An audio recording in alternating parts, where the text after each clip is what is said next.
نبوت کے 12ویں سال اللہ تعالیٰ نے رسول اللہ صلی اللہ علیہ وسلم کو معراج کرائی۔ سبحان الذي أسرى بعبده ليلا من المسجد الحرام إلى المسجد الأقصى الذي باركنا حوله لنريه من آياتنا إنه هو السميع البصير۔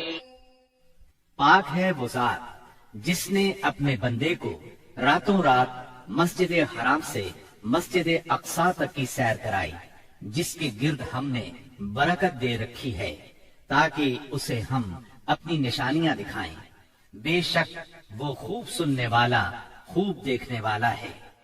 اس راہ سے مراد ہے راتوں رات نبی کریم صلی اللہ علیہ وسلم کا مکے سے بیت المقدس تشریف لے جانا، اور معراج سے مراد ہے عالم بالا میں تشریف لے جانا۔ یہ واقعہ جسم اور روح سمیت پیش آیا۔ واقعہ معراج کا خلاصہ یہ ہے کہ آپ اس شب عتیق یا ہجر کعبہ میں آرام فرما رہے تھے۔ اس وقت آپ بیداری اور نیند کی ملی جلی حالت میں تھے۔ ایسے میں جبرائیل علیہ السلام تشریف لائے۔ انہوں نے آپ کے سینہ مبارک کو چاک کیا اور آب زمزم سے دھو کر ایمان اور حکمت سے بھر دیا۔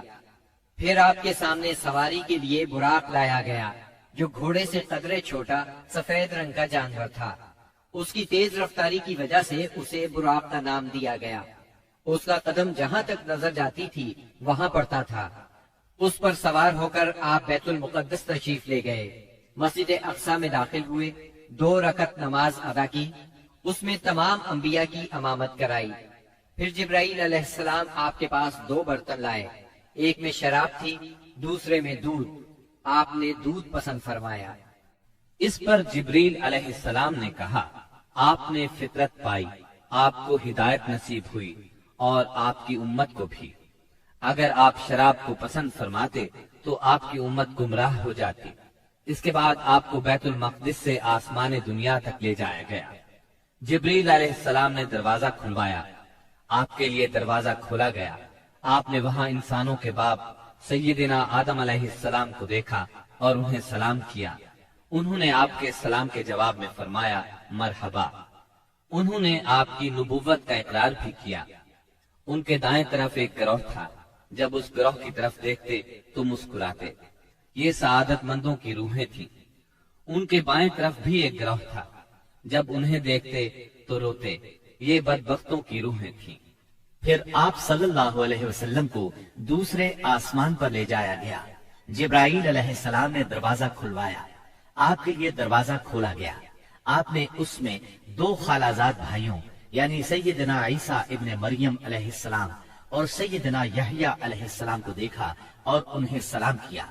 انہوں نے جواب دیا مرحبا اور آپ کی نبوت کا اقرار کیا۔ پھر تیسرے آسمان پر لے جایا گیا۔ وہاں آپ نے سیدنا یوسف علیہ السلام کو دیکھا۔ انہیں آدھا حسن دیا گیا تھا۔ آپ نے انہیں بھی سلام کیا۔ انہوں نے جواب میں کہا مرحبا۔ پھر آپ کی نبوت کا اقرار کیا۔ پھر آپ کو چوتھے آسمان پر لے جایا گیا۔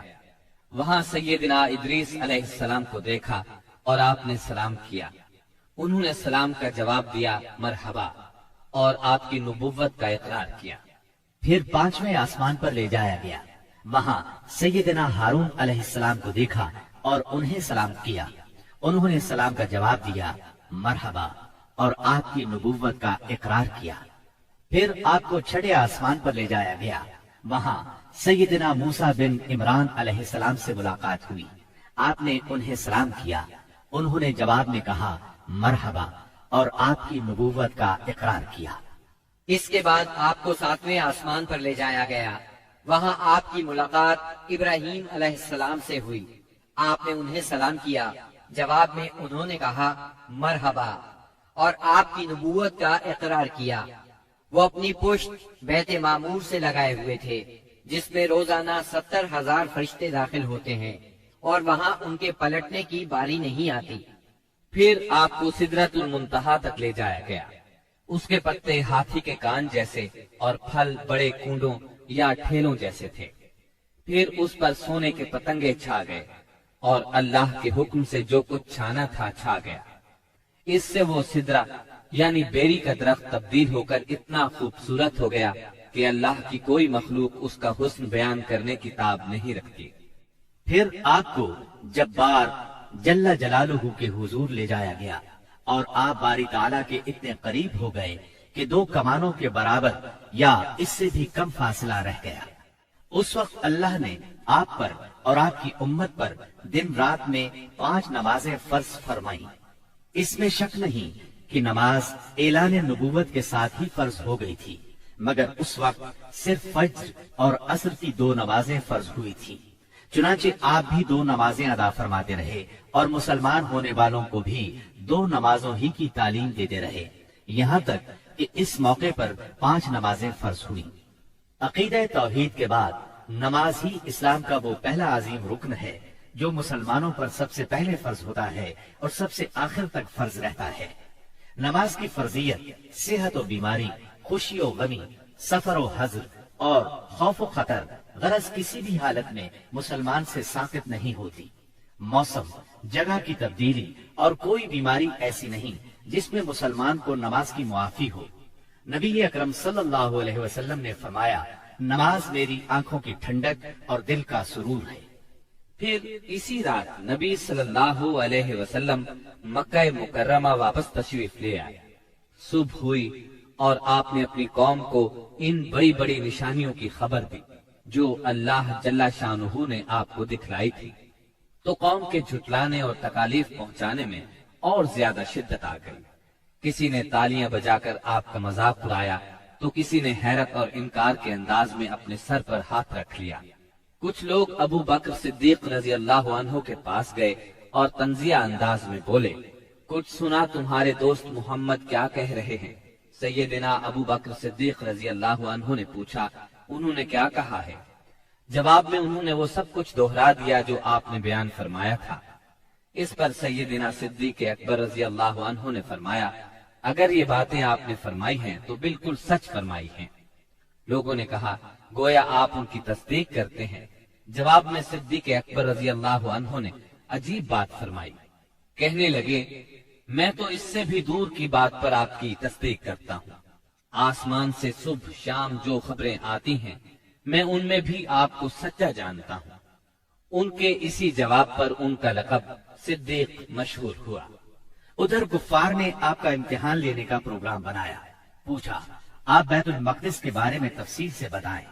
آپ نے اس سے قبل بیت المقدس کبھی نہیں دیکھا تھا، نہ معراج کے وقت آپ نے اس کی تفصیل ذہن میں بٹھائی تھی، لیکن اللہ نے آپ کے لیے اس کو روشن کر دیا اور آپ اس کی نشانیاں بتاتے چلے گئے۔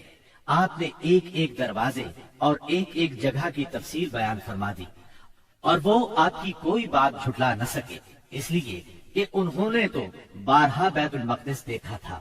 وہ صرف اتنا کہہ سکے، جہاں تک نشانیوں کا تعلق ہے وہ آپ نے درست بتائی ہے۔ پھر انہوں نے ایک قافلے کے بارے میں سوال کیا۔ وہ قافلہ ملک شام سے مکہ معظمہ کی طرف آ رہا تھا۔ آپ نے اس قافلے کے اونٹوں کی تعداد، قافلے کی دوسری تفصیل اور مکہ پہنچنے کا وقت اور جو اونٹ سب سے آگے آ رہا تھا اس کی مکمل خبر انہیں دے دی۔ پھر جو تفصیل آپ نے قافلے کی بیان فرمائی تھی وہ بالکل اسی کے مطابق مکہ معظمہ میں داخل ہوا، لیکن وہ ظالم پھر بھی آپ پر ایمان نہ لائے، اپنے کفر ہی پر ڈٹے رہے۔